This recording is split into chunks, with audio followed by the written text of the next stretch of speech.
Have I frozen? I've frozen, innit? I've absolutely frozen. Is my ass frozen? Yeah.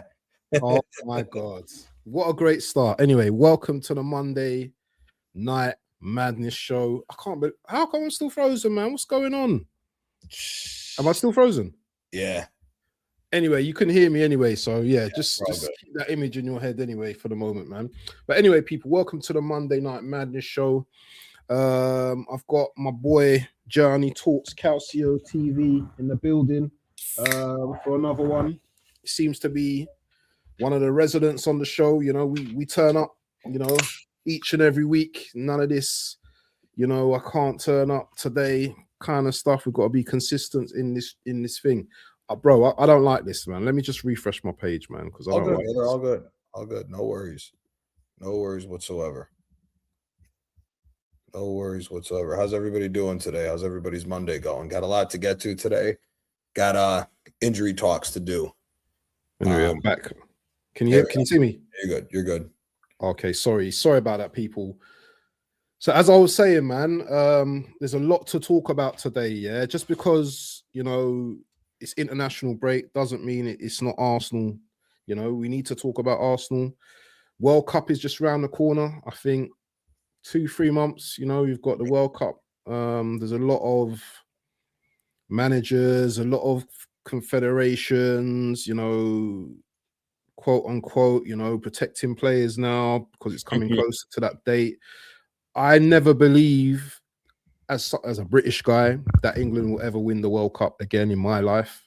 So this is nonsense. You know, I don't think, you know, collectively the team are as great as people think. I think individual, there's some good individual players, but when you look at the world and you look at, you know, the teams like Germany, the Italians, you know, the Brazilians, the French, you know, obviously some of these teams have, you know, really gone downhill throughout the years, but you still have the talent in those teams. They still have that heritage in those clubs. But we're going to get into the World Cup stuff later, man, you know, because I'm sure Gianni is very versed on, you know, obviously, you know, Italian team and all that kind of stuff. But I want to firstly, I want to talk about a player that's just come back from injury, a player that's really been disappointed within themselves this season. You know, he came out, you know, like our captain, he came out, Odegaard, he came out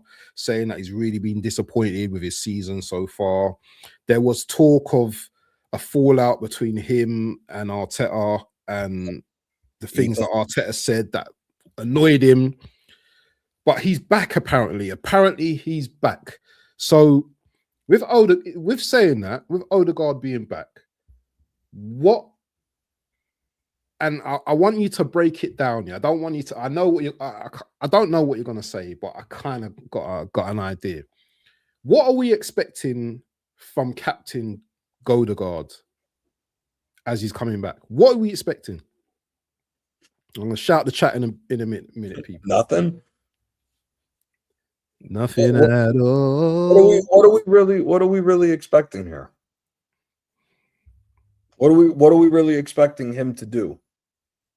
What here? The better question is, what can we expect from him? Because I'm seeing the same inconsistencies from Eze as I've seen from Odegaard. What about that? Yeah, exactly. Maybe we expect that. I mean, at the end of the day, listen, the only good thing about Eze so far this season, he hasn't been consistent, but it's also shown the problems with the manager not playing him in the proper position. We've switched now more so to the 4-2-3-1, where he's been forced to play Eze further forward, whether he likes it or not, from the 4-3-3. When we play that 4-3-3, Eze is held back from creativity. He's not able to get further up the pitch to get into goal-scoring opportunities, like the one that we saw against Bayer Leverkusen, for example, or the goals that we've seen him score against Spurs. Odegaard is basically in a situation where he needs to go back to form to where he was at 2 seasons ago.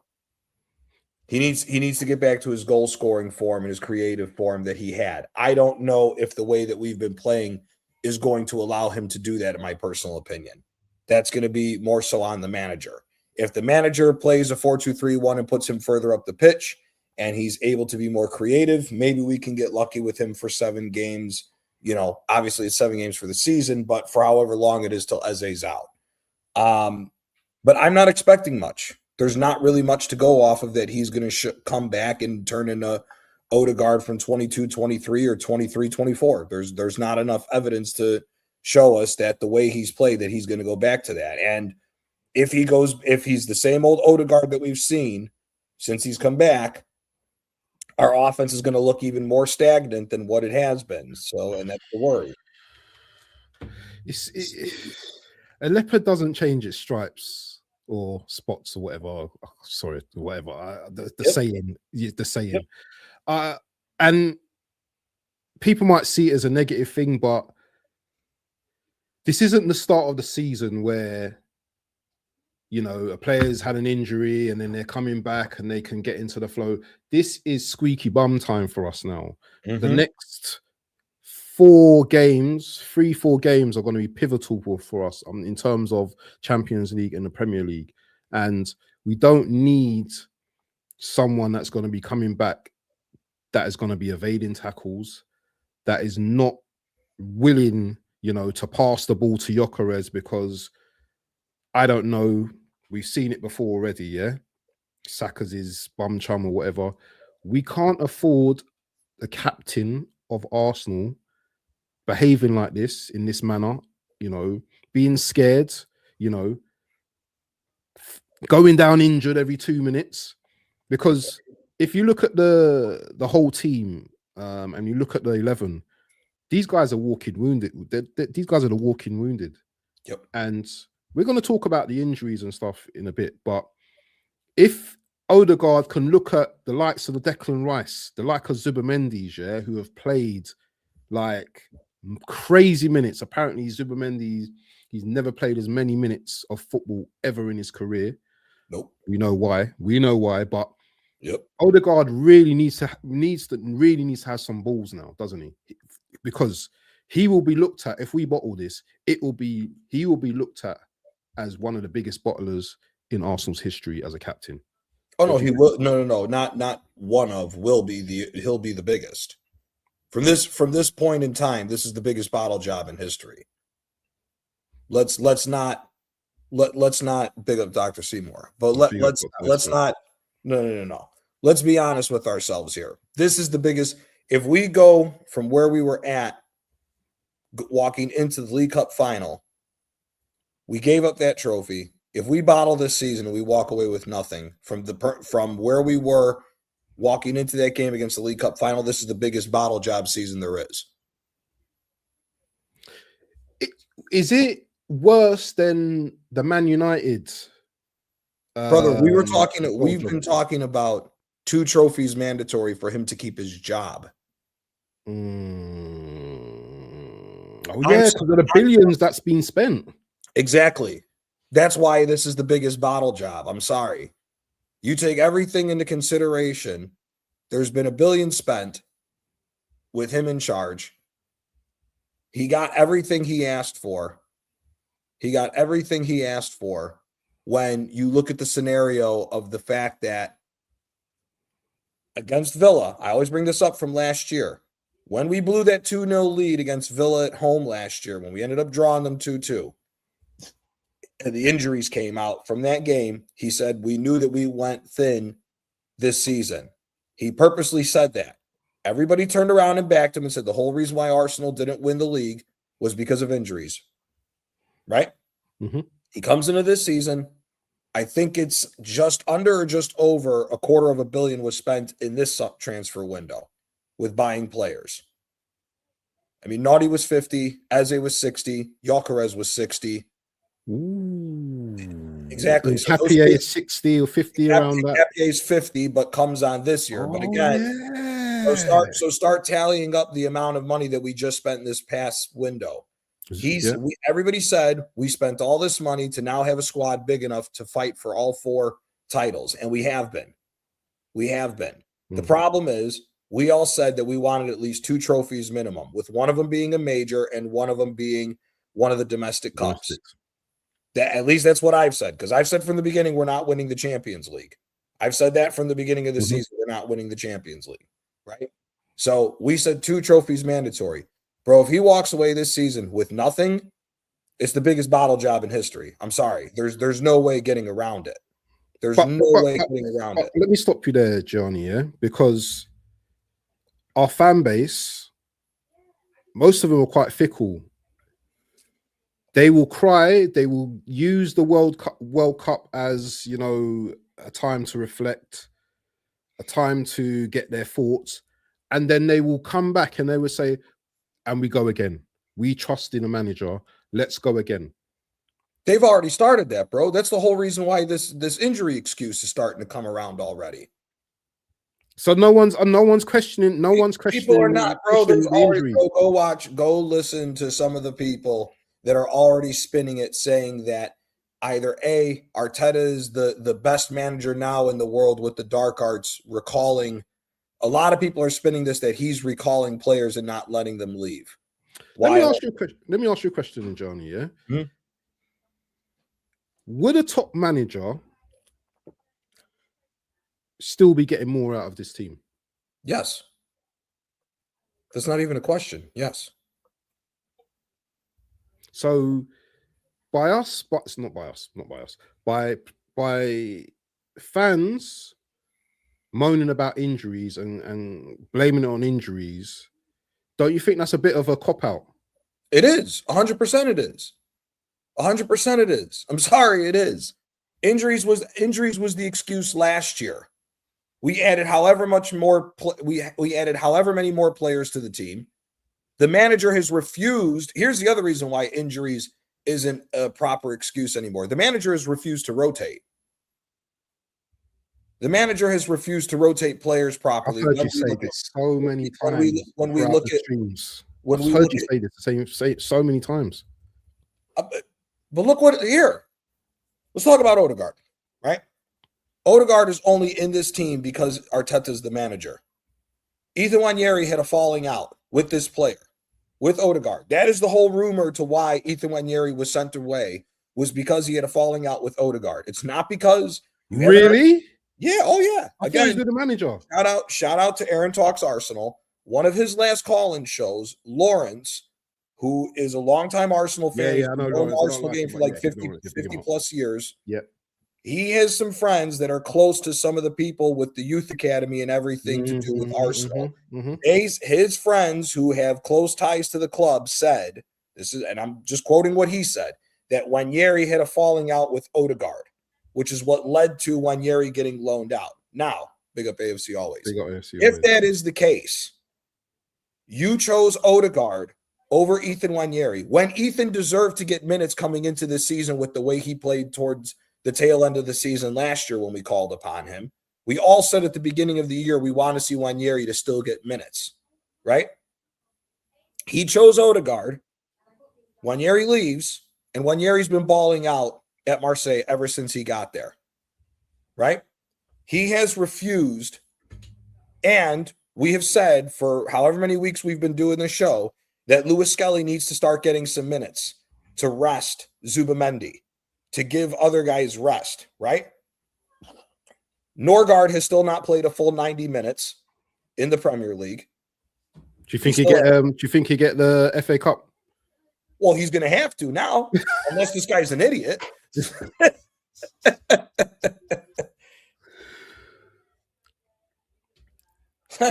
Doc, you're probably right with that. But at the end of the day, he has refused rotation for these players. When Noni Madueke scored that banger of a goal against Club Brugge, I believe it was Club Brugge in the championship. Yeah. We didn't see Noni for 5 games. 4 or 5 games afterwards. See, Ethan went here. Eze, hold on. The first game against Spurs when he ran Spurs ragged, he didn't start the next 5 games. Why? That's the question. Exactly. Why? Exactly my point. The injuries is not an excuse. Everybody cried about injuries last year because of how thin the squad was. Okay, I'll give you that. But now you can't come back and say, oh, injuries are a problem when we have the biggest squad and probably the best squad that we've had in a long time, and its injuries are piling up once again. It's on the manager at that point, bro. And talent ID is terrible. How you're not letting these young kids get minutes when they got fresh legs. I can't think of any game that Miles Lewis-Skelly has gotten more than maybe just 5 minutes to get thrown on since the Atletico game, if I'm being honest with you. But Gianni, why is that though? The manager's stubborn, bro. He's a stubborn manager. That's why. The manager is stubborn and has clear favorites. I didn't even have to see it. Gunnar Rican's 100%. Managers clear favorites and will play them till they break. The ones he doesn't like, they only play. No, but every manager in football has their favorites. Carlo Ancelotti had his favorites. Yeah, Alex Ferguson had his favorites. When we start talking about them guys, their favorites showed up to play.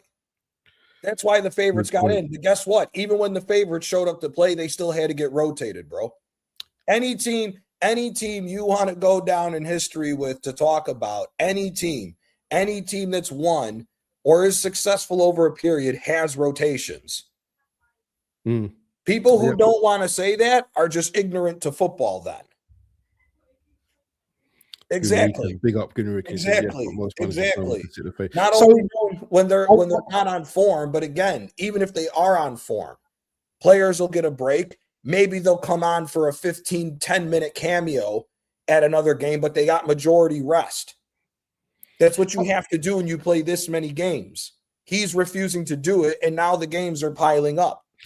Is this manager crazy or something? Or me and you, we're just content creators, yeah, that love football, that played football, watch football, whatever, worn a t-shirt, whatever. But it doesn't take hear the quote. It doesn't take a genius. This is what they call him, though. They call him a genius. But surely a genius. Is it a genius or is it because of the dollar amount? Is he a genius or is it because of the dollar amount? That's all I got to ask. You and me could be given $1 billion and start picking players all over the fucking place and probably get the same results, not winning anything. This is another good point as well. Yeah. Even one guy that we let go, Emil Smith Rowe, whether anybody likes it or not, walks back into this team at left wing where he was playing before. He walks in and starts at left wing over Trossard or Martinelli right now on form that these guys are in. For some reason, he won't try Jesus at the left wing, which he's better as a winger than he is a striker. Even at his time at Manchester City, he was better as a winger than he was as a striker. The manager is not, and we've complained about the system, right? We've complained about the system to get Gyökeres scoring goals. Gyökeres is still doing stuff that he's not supposed to be doing or he's not good at. Hat trick, by the way, for Sweden the other day. That's an uncomfortable conversation. 16 goals out of 26 shots. Exactly. Big up to Dr. S for that stat. I wanted to say something quickly, yeah. We got players on a lot of money. You know, the Odegaards, the Kai Havertz, on over 250 plus, whatever you want to call it. Seven players on our roster make £200,000 a week minimum. Seven players. Yep. We did it on the call-in show maybe 2 days ago, maybe on Friday, or it was the one yesterday. We went over it, and it was when we tallied it up. If you take Saka, Odegaard, Havertz, Martinelli, Jesus, Trossard, and I'm forgetting who the other one is. Oh my God, Jesus as well. Jesus is our third highest paid player. Oh my God. But this is okay. So this is what I want to talk about. But to finish what I was saying, 7 players is £54.5 million a season on a salary. 7 players. Ridiculous. And how many of those players have been injured this season and last season? About 3 or 4 players been out? Majority of them have been injured. Majority of them have. So William Saliba's on 250. Odegaard's 240. Jesus is 265. Havertz is 280. Saka's at 300. Declan Rice is about to get 300 when he signs the extension. Timber will be getting probably 200. Timber's not even. Timber's on 90, I think, was the last time. Timber's one of our lowest paid players. Yes. 90. And here, still, his wages are getting paid by Leverkusen because he's on loan. What is Hincapié going to get? Because it's a $50 million transfer coming through the door. So that's what I'm saying. The manager's talent idea has been bad. This is why the conversation of the youth is up for sale. You know, part of the thing is that the youth can be sold for maximum profit. We were talking about this on Sammy's show. The problem is they're looking for maximum amount of profit. You're not going to make money on those massive transfers. Again, remember they were talking about Odegaard's going to go for 80 million to higher Leverkusen. Who's buying him at 80 million euros, and then you still got to negotiate down from 245,000 pounds a week? It ain't happening, bro. You ain't making no money on these guys. You got to take losses because of the massive contracts. So Marino out as well. Marino's injured as well. I'm sure. Marino's not playing the World Cup. He's done. He's cooked. He's not playing the World Cup because of the foot injury. He's cooked. He's cooked. So this is probably his last World Cup, isn't it? Probably. Yeah. Oh yeah. You know Spain's going to produce midfielders. So at the end of the day, we're talking about a bunch of players who have been ran into the ground by the manager. I don't blame the players because the players come to big teams to want to play a lot of games. You come to England because you're going to play more games than in any other country. You have the potential to. So at the end of the day, I'm not blaming the players. I'm blaming the manager for lack of rotation. Every good team that you want to talk about has rotated. Every single good team that you've talked about is rotated. Look at here. Perfect example is Klopp with Liverpool. Look at what happened towards the tail end when they went for the quadruple and they only walked away with, I think it was the League Cup. Yeah. Firmino lost his starting spot as the striker. Mane was playing the striker when they got Diaz. When they went into their Champions League final, it was Mane in the middle with Salah and Diaz on the wings. But he was rotating Firmino in and out to give Mane rest or to push him out to the wing and give Diaz rest or anything else. So again, you have the players to do this. Why are you ignoring the fact to do this? So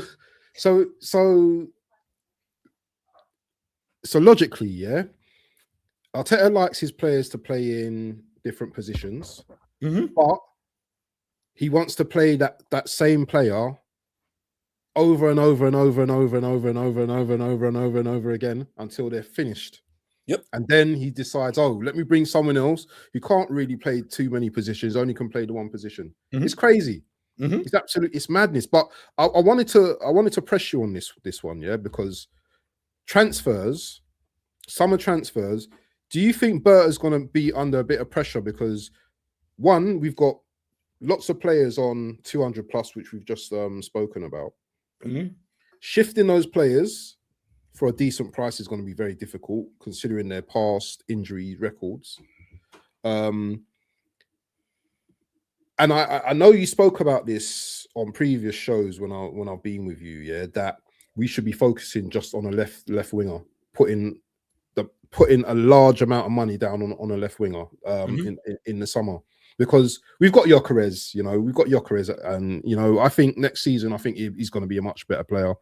We can bring in a young striker or someone like that can rotate with Gyökeres or something like that. I think we were linked to some guy called Trasoldi or whatever his name is. I don't know if you know who this player is. But do you think that there could be a situation, yeah, where Berta wants some players, but the board say no, and then Berta walks? Can that situation ever arise? Because Man City are interested, other teams, Bayern Munich are interested. Can that situation happen in the summer? Well, Zier, shout out to Zier. Zier was on the show last night, and he says the whole Bayern Munich links is bullshit. Oh, okay. So I dismissed that then. Okay. It sounds like it's really down to Monaco or City, unless other teams haven't come around yet to say that they want him, right?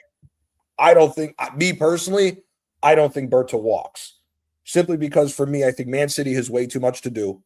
City's got so many players that they got to get out. I don't think he's going to want to take on the City job, plus new manager and everything else.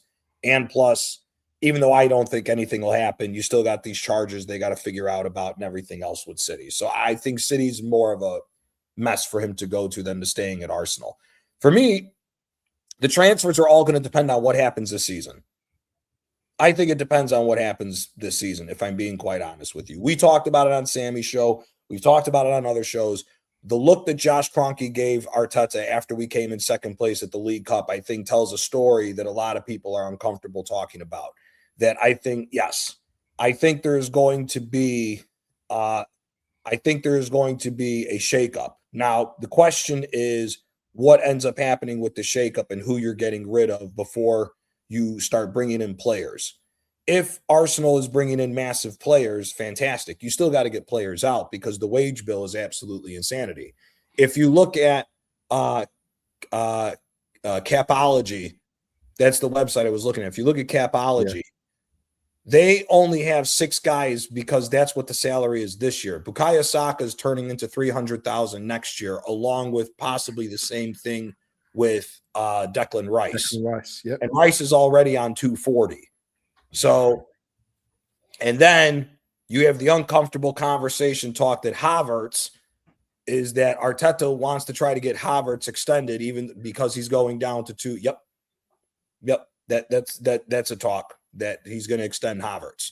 So it's going to come down to what ends up happening this year. If Arteta wins the league, I think that there will be maybe 1 big signing and maybe 2 to 3, maybe 4 signings added on top of here.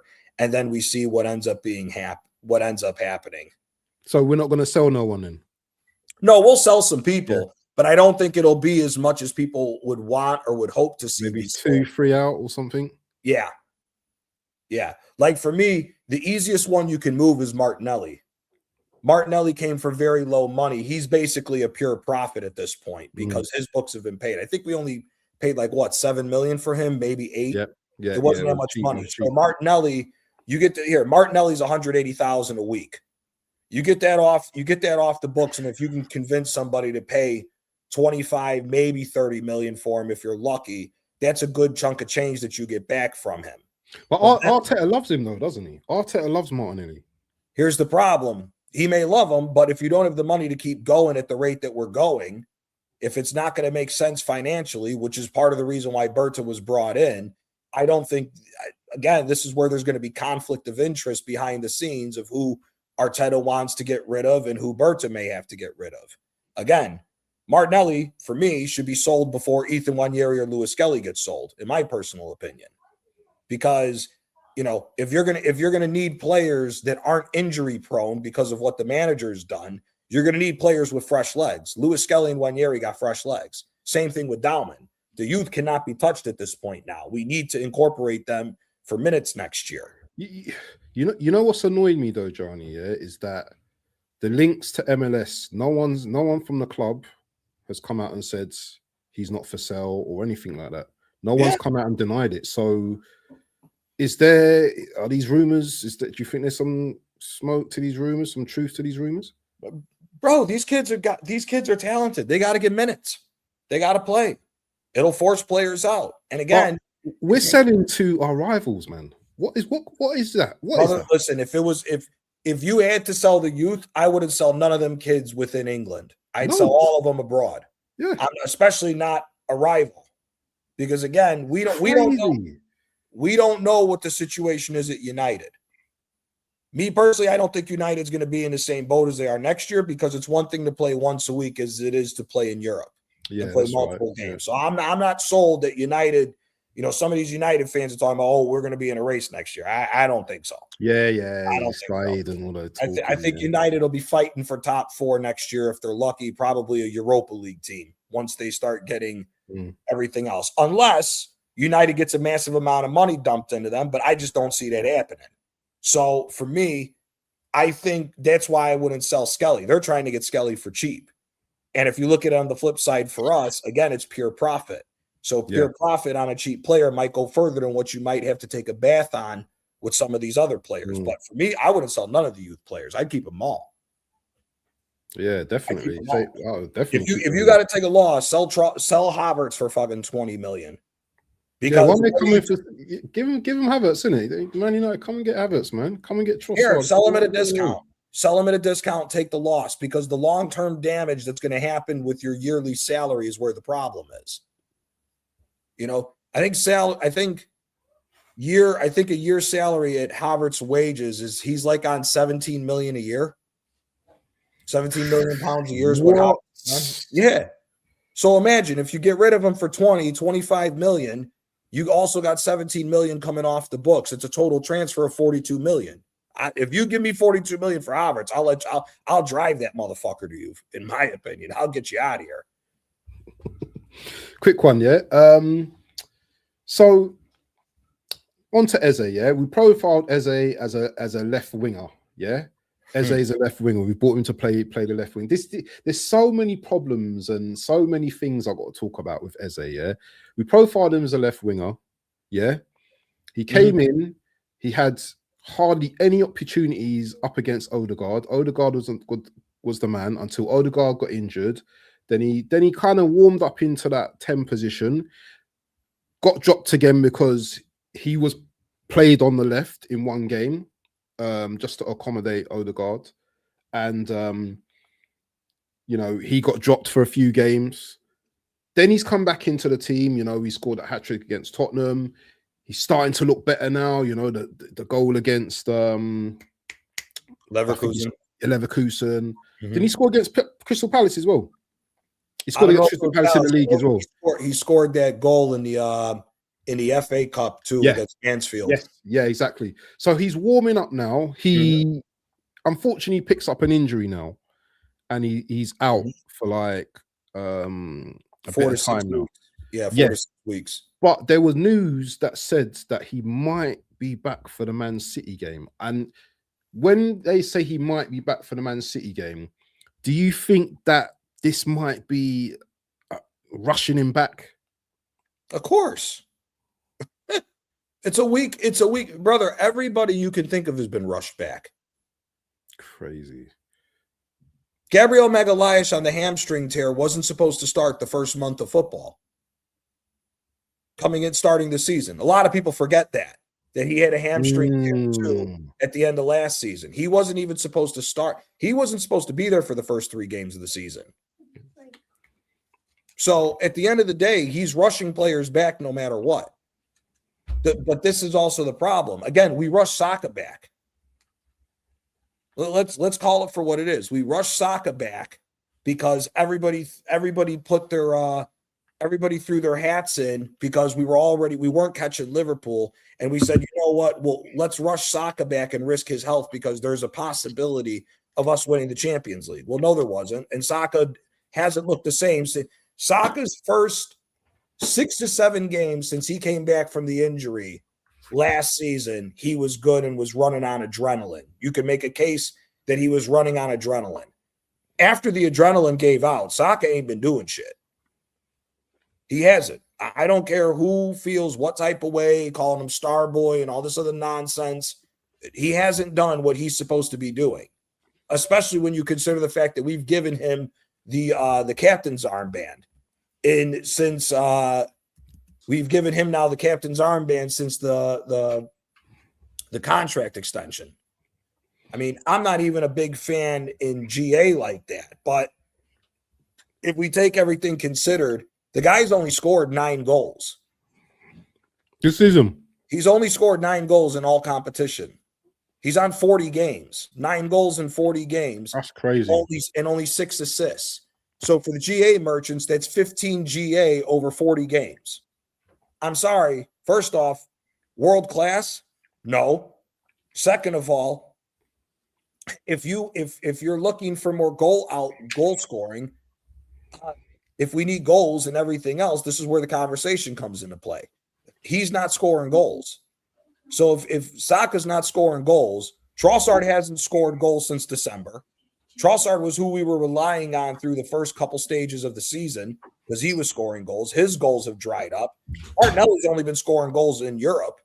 He ain't been scoring goals domestically. This is where the worry comes into play. Eze's been scoring goals and creating. And now him being hurt, you got to hope Odegaard starts creating and scoring goals. So it's a whole situation. But with Saka, man, look, he's not doing anything to light up.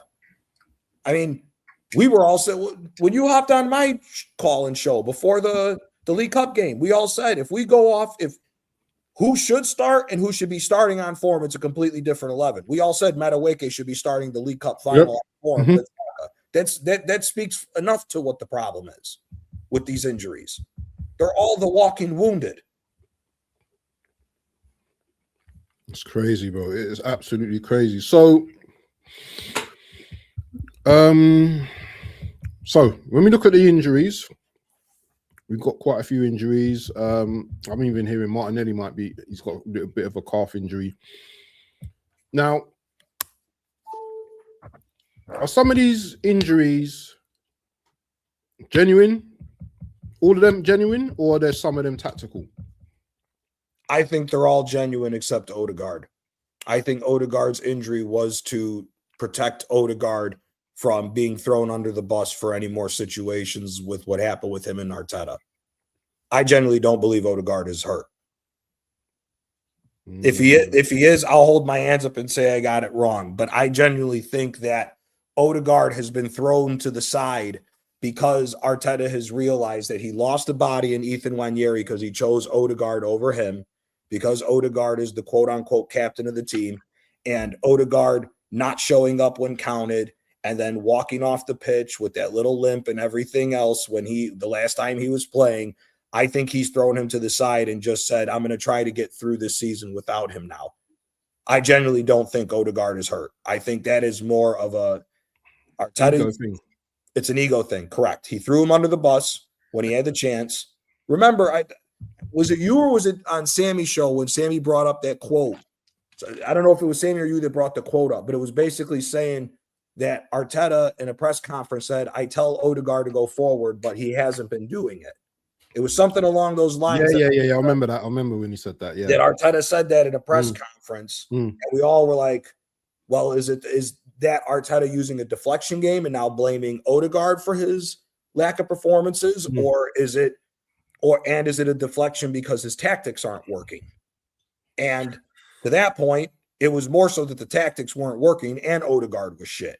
Now he's changed the tactics to his credit, because we've been going more with the 4-2-3-1 to put Eze further forward to get more goals. And it has been working because we've been scoring goals from open play.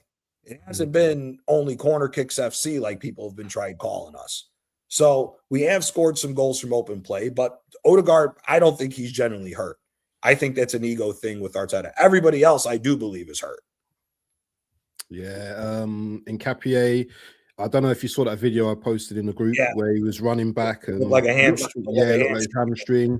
We know, Matt. Yeah, that's a big. He's going to be out for a while then if it's a hammy, isn't it? 4 to 5 weeks, 6 weeks. Brother, the title could be done in 4 to 5 weeks. If we're being honest here, the season could be a complete shit show within 4 to 5 weeks if all these injuries are true. Because who if all these injuries are true, who are you putting? Yeah, exactly. Dr. Seymour was bringing up what I said about the Odegaard situation. Yeah, I don't think he's hurt. I think that's a mental thing and an ego thing from Arteta. I genuinely don't think he's hurt. Everybody else is hurt. He's out the door then. Odegaard's out the door then. If it's not a hurt thing, he's out the door then. He should be, but again, what are we selling him for? How difficult is it going to be to move him on? Again, he's 240,000 pounds a week. He's here without bonus pay with what's fixed in. Martin Ødegaard's flat rate salary is just under 12.5 million pounds a season.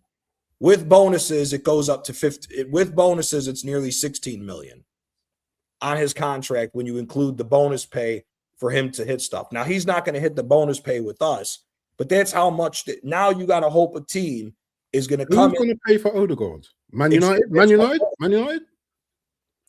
Hits my point. The salaries is where the problem is. Again, look at the Aubameyang situation.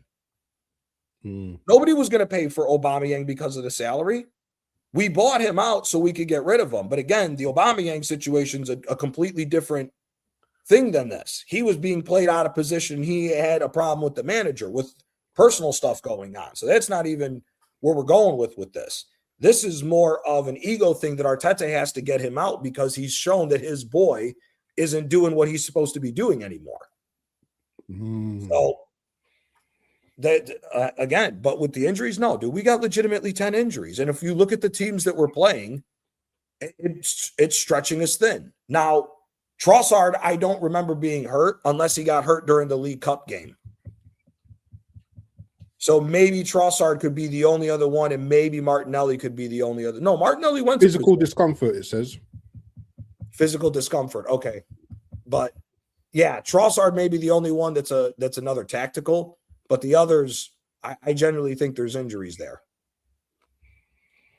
This ain't looking good. This ain't looking good. But look, if I show you the injury list. Sorry, I'm muting at the moment. Sorry about that. Where is it? How come I'm... This is a weird setup. Let me just do this. So these are the current injuries we have at the moment. Nkapie muscle injury, Zubimendi knee injury as well. That I think that's a genuine one. Gabriel got knee injury as well. Trossard physical discomfort. I don't know. Did he shit his pants or something? I don't know. I don't know. Madueke, it said wrist, but he was walking around in a brace. Ain't no fucking wrist injury. He was walking around in a leg brace after the England game. Ain't no wrist injury unless it's 2 injuries and they haven't said for the other one. Eze, half injury. Yep. I don't know if Timber's back yet, but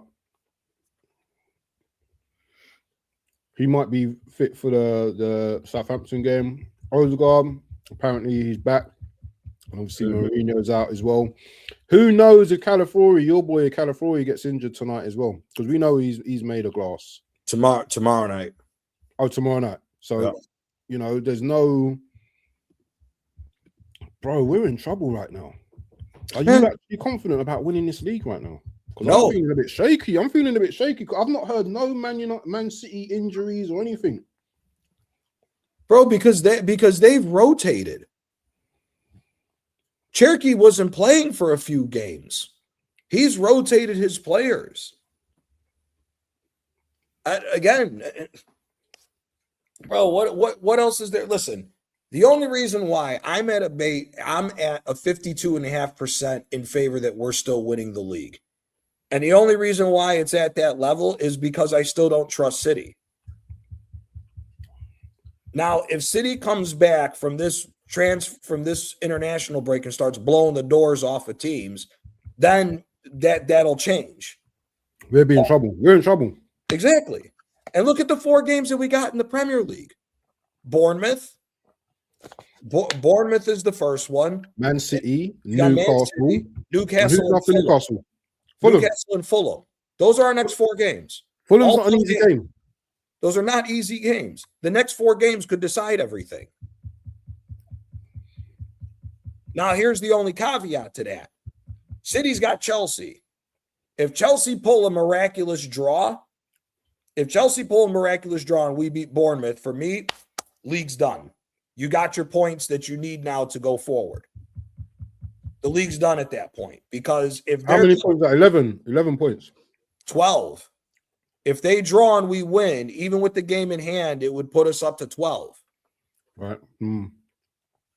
But do you still trust that with all these players injured? With that amount and that few games left, yes. But at this point, bro, this is the thing. We're gonna get something that we want at the end of the day. We're either gonna win or the manager is gonna be gone. Yeah, definitely. Well, yeah. That's what this is coming down to now.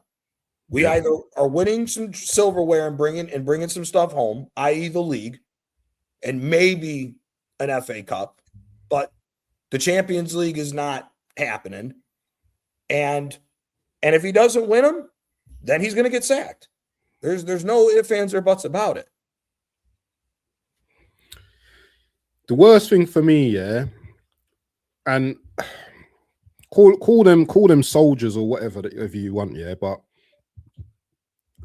Bukayo Saka and Declan Rice, they've been playing through discomfort and they still want to play for England. They still want to represent England.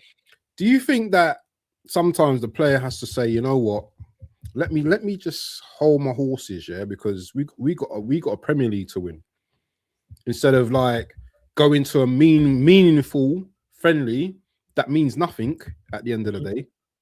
Do you not think that the players also got to take a little bit of responsibility as well? Yeah, the players need to take responsibility, but at the same time, there's too much evidence that the manager is also influencing that. I mean, did you watch the interview that Timber gave in the offseason last year? He was on some show in the Netherlands.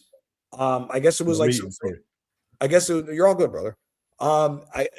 It was like some podcast show by some famous Dutch rappers had him on a show.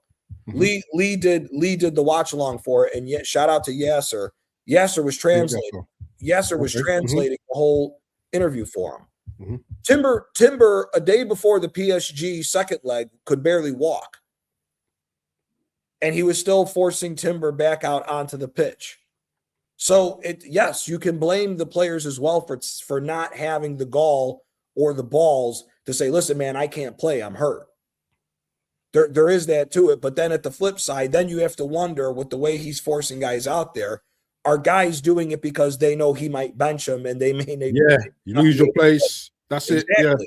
So that's why I'm saying you are right that it is on the players to not speak up, but it's also the manager, because again, it goes back to what I said again with this manager. You bitched and moaned that you had a thin squad last year and used that as your get out of jail free card for us losing the title to Liverpool, and in the manner that we did. Again, if Liverpool didn't give up the last 3 games, we were 15 points behind Liverpool. If Liverpool would have won out, we could have potentially gone to 16, maybe 18 points, which would have been a fucking embarrassment. It was already an embarrassment enough as it was.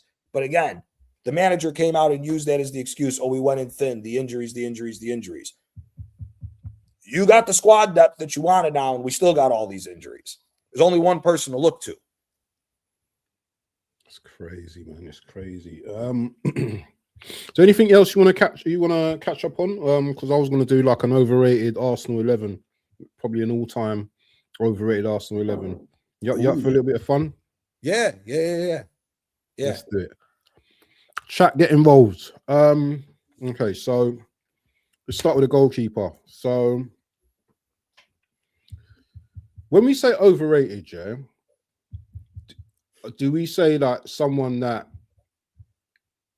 we thought was really good, but they weren't really that good? Or should have never been there. Definitely. Or should have never been there.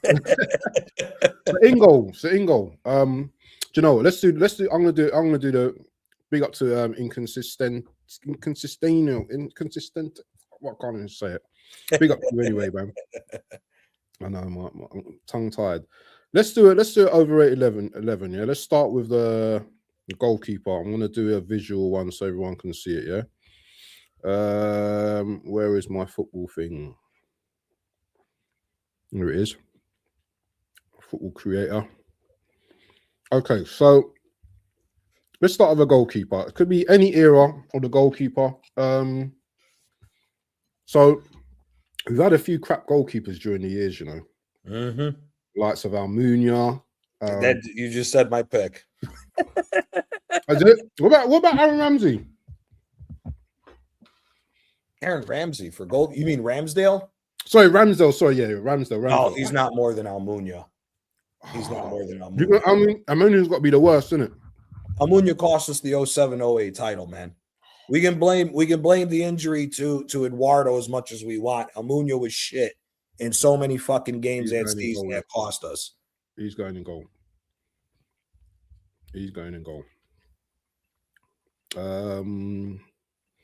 Okay, so let's start with a right back. I'm trying to think of a right back now who's been totally Jenkinson, mate. Remember Jenkinson? Jenkinson is there. But he was absolutely rubbish, though, wasn't it? He was crap, wasn't he? Well, listen, I was going to say, overrated. Was he overrated or was he just rubbish? He should have never been on the team. Whoa. What's happened? What's happened to this? He should have never been on the team. Yeah. There's Jenkinson. There's Bellerin. Who was the French kid that came from Lille? I think he was on the team that won the title with Hazard. French kid? What, for Arsenal? Yeah. He was there for only a couple of years. He was supposed to be the next hottest thing, and he never lived up to the potential. Not Debuchy. Yep. Debuchy. Overrated too. Who would you... Do you know what? Debuchy started well, you know. Then he got an injury, and that was it. He just turned into shit.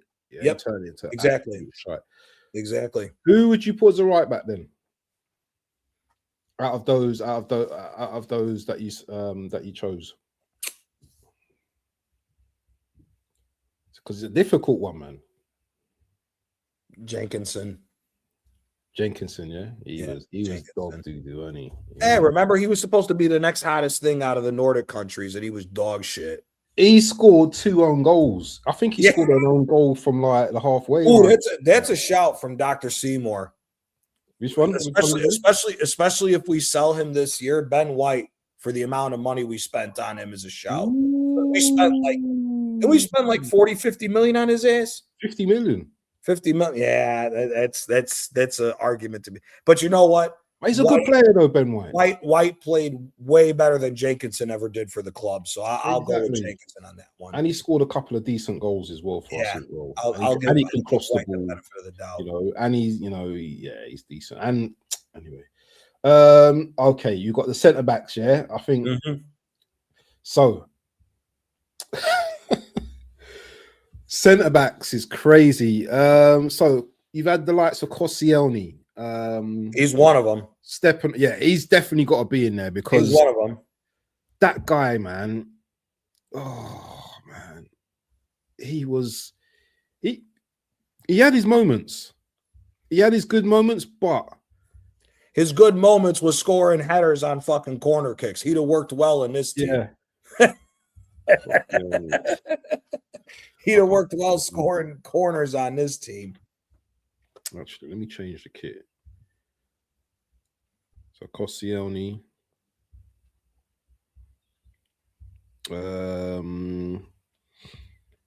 There's good and there's shit as well. Yeah, Stepanovs. I don't know if I can put Stepanovs there. Igor Stepanovs was just straight up shit. Yeah, he was shit. What's his name? I wouldn't put there because he was actually a good center back. He just didn't work out in the Premier League. Was Squillaci? Squillaci was good when he was in France. Yeah. What about that bum? What's his name? Is it Juru? There's Joru. There's Joru. There's also, I mean, for me, Gallus is in that conversation too. For me, what is overrated? I didn't think Gallus was as good as everybody hyped him up to be, but I could be wrong on that. Hold on, Seymour. It's got to be this guy here, the German. It's got to be the German. He came over with pedigree, yeah. You know. Oh, there's somebody else that no. Hold on, look at this one from Dr. S. That's who I was thinking of. I think it's got to be him. He was. God. You wouldn't say Mertesacker. You wouldn't say Mertesacker either, because Mertesacker was overrated too. Yeah. Mertesacker was good in Germany, and he didn't work out with us. I don't know. Mertesacker's up there too with us. I don't think he was that. I thought he was a little bit overrated for me too. Yeah. Can you remember when what's his name? Bullied him, the guy from Chelsea. What's his name? Oh, what's his name? Was it Batshuayi? Was it Diego? Oh, Forlan? No, the Chelsea guy, you know, Costa. Oh, Costa. Costa. Yeah. That's when it was like curtain for him. You know what? It might but be. He's not the worst out of the overrated, though. He's not the worst. I think it's between Silvestre and Mustafi. Yeah. I'm gonna go with Silvestre. Yeah, I couldn't stand him, man. He was rubbish, man. Because same thing. He was a bench player for fucking United. We went to Yeah, he United was for a rubbish, bench man. player, and he just came over and was shit. He was Mustafi, when rubbish. he was at Agent. Valencia, he actually wasn't too bad. Yeah. Sylvester was an agent, mate. He came over and he Yeah. was dog doo-doo, man. Yeah, he was Okay. shit. Left spot, left, blah, blah, blah, can't even talk. Left back. Silvino? No, not Silvino.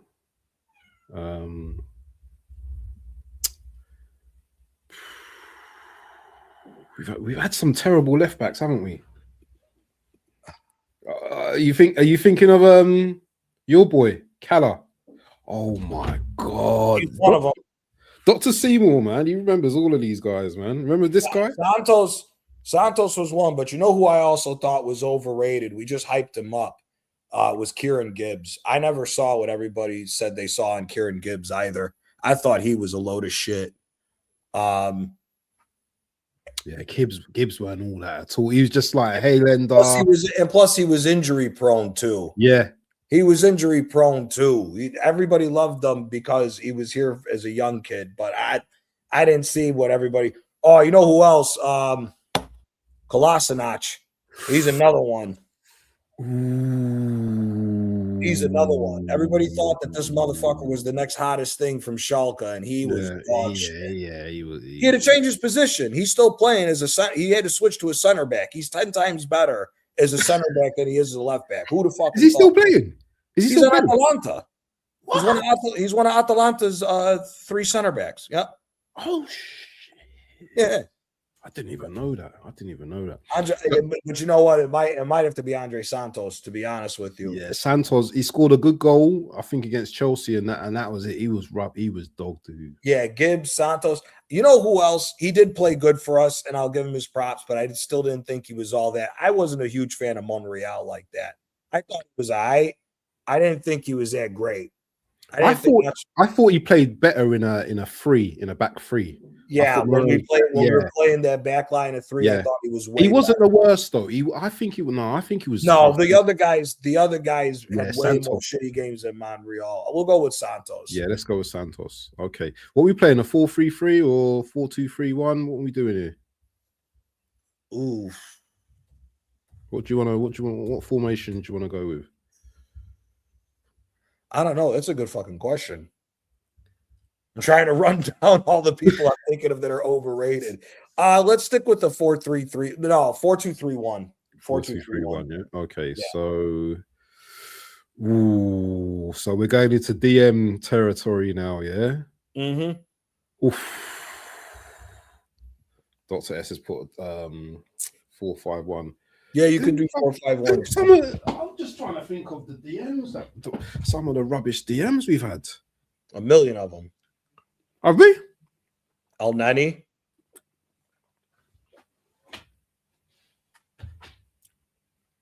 Francis Coquelin, you can say was overrated, but Coquelin then goes on and wins the Europa League with fucking Valencia. with Unai Emery at Villarreal. So, so I don't know if Coquelin goes in there, but El Neni stayed for way too damn long. Hold up. Wait a minute. Yep.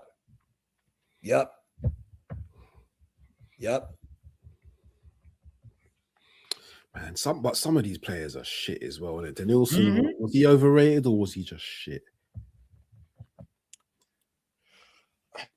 What about Arteta? Yeah, actually, there's your fucking 6 right there. Is Arteta? Yeah, let's put Arteta in there, mate. Cry as much as you want. I don't care. He was the crab, Mr. Crab. That is true. That is true, Doc. Benacer and Coquelin really weren't given a fair chance at Arsenal. That is true. Yep. That is true. That is true. Arteta's there. Who's the 8? It's hard to think of 8s, man. You know what? Because actually, Arteta should be put in the 8. The 6, because he's not a 6, and we played him there for so long, which made him overrated, was Xhaka. Because granted, Xhaka was never a defensive midfielder, even at his time at Gladbach when we got him. Yeah. So I would put Granit Xhaka in the 6 because we played him in that position for so long and it never worked out. So I put Xhaka in the 6. Arteta is one of the number 8s. But was Xhaka the worst DM that we've had, or the most, overrated DM that we had? Well, we weren't a DM, obviously, but that's exactly why we got him as a DM. Remember when we bought Xhaka? Remember what everybody said? He's got a shot from 30 yards out. He's big. He's physical. He's he's the Abu Dhabi that we never got. Right? That's exactly what the fuck they said. That's actually a good shout for the midfield. Is Xhaka in the 6, Odegaard and Arteta in the 8s. It's not a bad shout, for being honest. Let's put Xhaka in there then, man. Xhaka. Because remember, Xhaka at Gladbach, he played in a 3-4-3 when we got him. He was allowed to move further forward. They had him, and they had the trying to remember the other German kid that they had in the midfield there. Which team was that? Gladbach. We got him from Borussia Mönchengladbach. They were playing a 3-4-3 at the time when we got him. He wasn't even playing in a 3. That's why it was funny. That's why I'm saying he's the most overrated 6. No, Neuhaus was recent, Doc. It's before that. It's fuck. Hold on. Let me look. Because they had that one German kid, that Christoph Kramer, was one of the defensive midfielders they had, but him and Xhaka would rotate in for one another.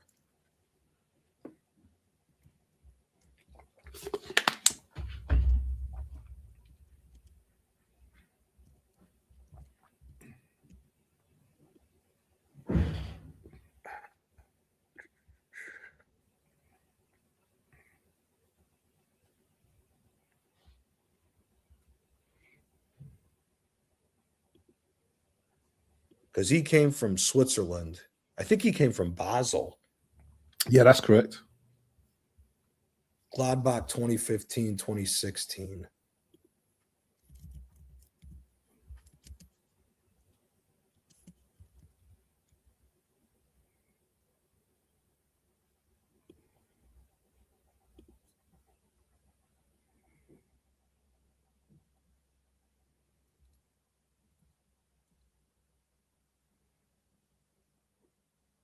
I don't even remember some. Oh, that he was super young. Gibril Sal. He's with Sevilla now. Yeah. The other him, and then this German guy. They had Mahmoud Dahoud as well. Oh, they had him as well, yeah? Yeah. They had him as well. They had a good team, man. Gladbach for those years had a decent team. They had what's his name's younger brother too. Aiden Hazard's younger brother. Forden. Was it Forden? Yeah, Forden. Yeah, Forden. Yeah. Who's going in the 10 spot for you? Think about the 10s that we've had over. We had Ozils, the likes of Ozil, Odegaards. See, I don't think Ozil's overrated. I think the game passed him by. Yeah, I think big up Gary. Big up Gary. Yeah, big up Gary. I think. See, the thing with Ozil for me, I think Ozil and who's the Colombian kid? I think Ozil and James Rodriguez were the last of their kind. Yeah. As far as that old school number 10 that could just float, didn't have to do a lot of defensive work or anything like that. I think the game just passed them by. I don't think they were overrated. Man, it's got to be Odegaard. It's got to be Odegaard. Are you here? Who's more overrated, Odegaard or Fabio Vieira is a good one? Fabio Vieira is a good one. Yeah, he came in. Fabio Vieira came in with bro, we chose him over Vitinha. We chose him over Vitinha in that Porto team. That's embarrassing, bro. Like, get in there then. These are quite modern players, though, aren't they? There's not been no one worse than Vieira. No, Vieira's terrible, isn't it? Vieira's shit. Yeah. Here, look. Jack Wilshere had the ability. He just didn't give a fuck. He didn't train the way he should have. Ramsey got bounced around into so many different positions, so he's not going to go there. Yeah. Plus, Ramsey, when he was healthy, was a good fucking player. It's not his fault that we were stupid to the point to where we never got a defensive player to actually play that position properly and help him in the midfield. So it's got to be Odegaard. It's got to be. And the only reason why I'm saying that is because, remember, everybody hyped him up that he was the Norwegian wonder kid. He's come out of Real Madrid. He played at Sociedad and all that hype around him. Nah, man, he's right. It does have to be Odegaard. Yeah, let's get Odegaard in there. People are going to be crying, but we don't care. Because here, the other person who we signed as a 10 in the recent times is Ceballos. Ceballos lived up to whatever was asked of him at the time. Yeah, he was good. He was good. Oh, look at his time at Real Madrid. He's been good at Real Madrid for when they called upon him. And you know the worst thing about this, Gianni, is that Odegaard, he scored 15 in a season, and he totally fooled us. So I've heard content creators call him world class and all this kind of stuff. So that to me just tells me he's purely overrated. Yeah, bro. You know. Yeah, bro. He's shit. Oh wow. Oh, hold on. Who's going up front then? Havertz.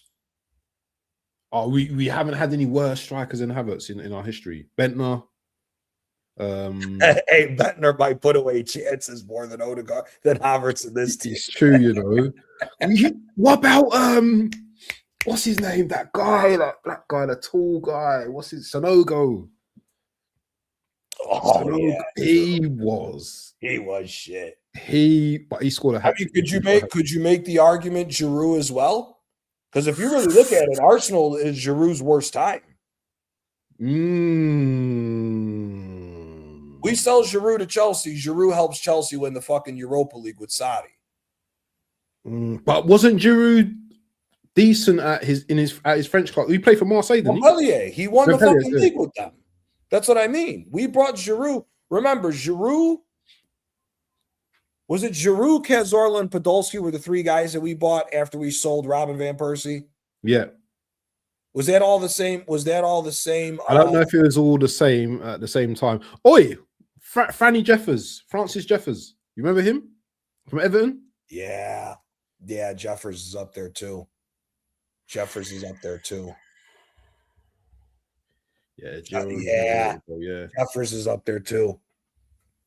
Oh my God. That's a shout too. At Shamak. That was the other one I was thinking. Shamak. I think it might be Shamak, you know. Yeah. It might have to be. It might be Shamak. You know what? We might have to play a 4-4-2 with a diamond midfield and go with two strikers. Mate, Shamak was rubbish, mate. Yeah, he was. And that hairstyle, that quiff as well, really like.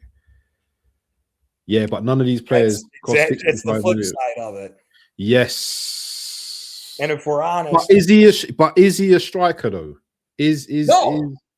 He's not, is he? Havertz's best position. Again, same thing with what we said about James Rodriguez and Ozil, that the game passed him by. Havertz to me gives me more vibes that he's one of those secondary strikers, number 10s, than he is as an actual out-and-out striker.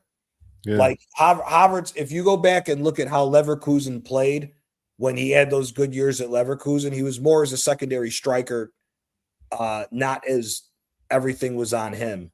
Yeah. So I think when you look at it with the price tag and everything, I think go on. No, I would go Arteta, Odegaard, Xhaka, put fucking Havertz at the 10, and then you can go Shamak, and then you can go Sanogo as the other striker. He was absolutely. And here's the funny thing: we're leaving out some shit wingers because Gervinho was dog shit with us. Oh my God, that's a name, man! The headband and everything. Mm-hmm. The original Naughty Boy. Can I say something? Can I say something really controversial? What? I think Saka's overrated. How about that? You're not wrong. For the level that people put him on, he is overrated. For the level that people put him on to try to say he's world class and everything else, he is overrated, 100%. Yeah, I was Jacobson rated. Yeah, no one rated him. Yeah, it's true. You know, it's true. I think that needs to change. Let's change him for Bellerin. Yeah, because Bellerin was this speed merchant, wasn't he? Yep. That had so much potential with the ponytail. Yep. But he couldn't defend. He was rubbish. I mean, the same thing. He was better to what you said about Monreal when he was better when we played the back line of 3. It was the same thing with Bellerin. Yeah. When Bellerin was in that back line at 3, he was better because he had that ability to go forward. Let's pick like 5 subs and we're out of here, yeah? Because I need to go and do a couple of things. So 5 subs. Gervinho is one of them.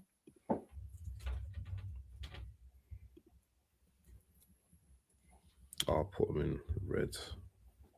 Gervinho, yeah. Gervinho's one of them. Denilson. But he was Denilson to be in there. Who? Denilson. Denilson. You know who else? You've had some really bad players in it. Walcott. Walcott. Theo Walcott was overrated as fuck. But he's part of the 100. Yeah, but he was overrated though, isn't it? The injuries cost Theo Walcott a very good career. 2 more. Here, if it wasn't for Walcott's injuries, he doesn't go to Southampton. He stays with us. When we bought that Benayoun as well from Chelsea, but was he on loan? I think Benayoun was on loan. Yeah. Yeah, he was all right. He had like maybe 2-3 good Juru, yeah, Juru was Joru could go into this. Yeah. Part too young as well, you know. There's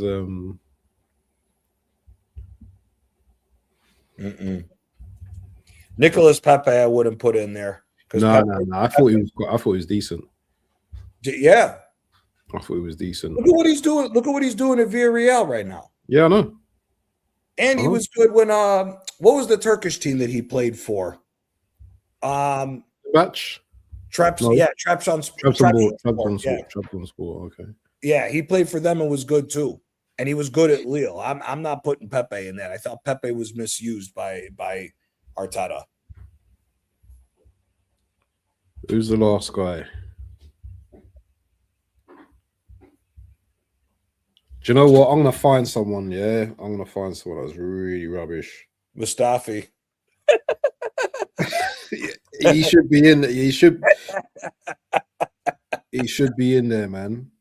He should definitely be in there. What about Ranison? Remember Ranison, the goalkeeper? Who's the one that broke his back? What's his name? Oh yeah. No, who was the Colombian? He was shit too, and you guys ended up selling him to fucking Napoli. Who's that? Ospina. I liked Ospina, you know. He was dog shit. Didn't you like Ospina? He made some good saves, you know. He made some good saves. He might have made some. Oh no, who's the Swedish midfielder? I think we got him from Lyon. That's it. Kallstrom. Tim Kallstrom. Yep. Did we get him from Lyon or did we sell him to Lyon after he didn't work out with us? I don't know, but I know he came to our club with a broken back. Yes. It's crazy. It's crazy. People, it's been a good one, man. Hour and 15 minutes. What you got coming up, Johnny? I have the World Cup qualifier preview, and it's a call-in show. It's World Cup qualifier previews, and then just same thing, basic talk on Arsenal and Napoli, and yeah. So if you're free a little later on, if you want to hop on, you're more than welcome to. What time is it? I might start a little earlier. Yeah.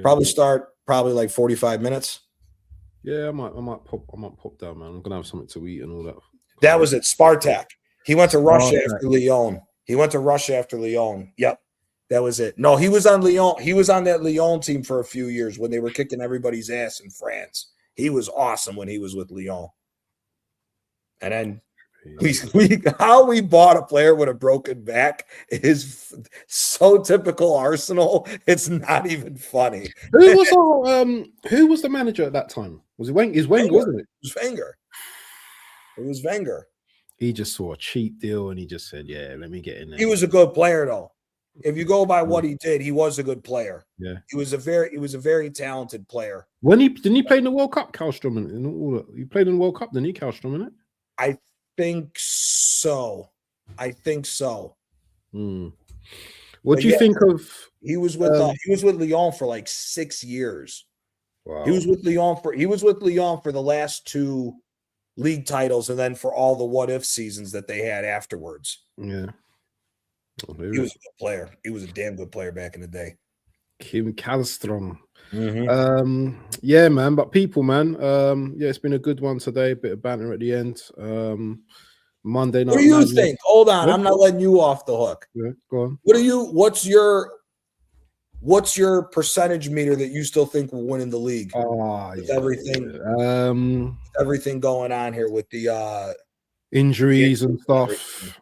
As you said, yeah, it's that Bournemouth game. Whatever happens in that Bournemouth game and that Chelsea game, because the thing is, yeah, no matter what happens, if City win that Chelsea game, it's now who can stop them, basically, who can draw with them, and it will go down and down and down, and City will get better and better and better, having that belief as well. So, bro, you know what, man? I think you were 52% or something. I think I'm about 50% now. I think I'm back down to 50%. The only good news for us is they play Villa in their last run-in. If it comes down, but Villa might just be Villa. Hey, you can't. They're fighting for Champions League to make sure they stay in there. They're in 4th now. Liverpool. Okay. Remember, even with the 5th coefficient, Chelsea's 1 point behind Liverpool. They're playing for the 5th. And if Villa gets dragged into that mix-up, now it's 3 teams battling. That's the only good thing for us as that happens. Now, if it... Yeah, but sorry to fin your argument. Chelsea are in this... Their manager now, they don't believe in this manager. 100%. I was just going to say, that's the only thing that doesn't go our way is what's going on with Chelsea. Yeah. So... And they're not doing us no favors. Chelsea don't want to do us no favors. So I don't know. They don't want to do us any favors, but you know what the weird thing is? Chelsea, for some reason, no matter what the form is, they always end up screwing us somehow. Yeah. So but the only thing for me with the City-Chelsea game, it's the manner and the way City win. If City come out guns blazing and blow the doors off of Chelsea, my percentage is going to start going down. Yeah. If it's a cagey 1-0, 2-1 victory that City just squeak by, then I'm still going to stay in my more positive side that we pull this off because I don't trust City's form. That's the only thing going for us. But again, it goes back on the manager. £1 billion spent, and we're still hoping other teams do the business for us. And those teams and those games that we drop points, Forest. Season be over right now, brother. Season be over right now. Yep. As many people like to play this whole, there's no easy games in the Premier League and all this shit. Brother, we've seen for the last however many seasons of City and Liverpool fighting for the league, how many times have they blown the doors off of the bad teams and make examples of them that they're winning the league? We haven't done it.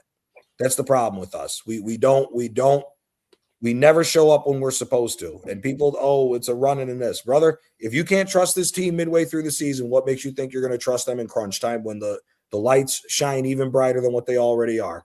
And again, to the point of what you said about Odegaard, we're hoping for people to do stuff they haven't done, and they've been here for time and haven't done it. So I don't know. Odegaard's either going to be the greatest comeback story of all time in Arsenal history. Can you imagine that? Can you? Oh, I can't, but that'd be crazy, man.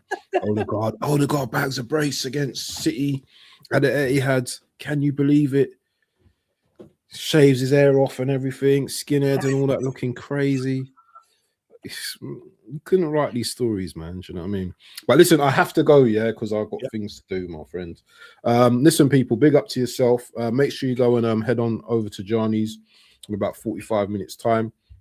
And make sure you go and show me full support and all of that. But listen, people, Monday Night Madness is where we get crazy. Peace. We out.